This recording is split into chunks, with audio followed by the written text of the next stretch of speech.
A warm welcome to the Mega Interface session.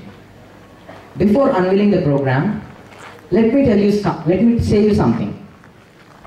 Yesterday, when I was contemplating as to how to start this event, I happened to go through my Facebook account. I have gone through the post that followed the sudden demise of Dr. Abdul Kalam. Let me share some of these posts with you. Someone shared, "My grandfather always says, I lived in the period of Mahatma Gandhi. I proudly say, I lived in the period of Abdul Kalam."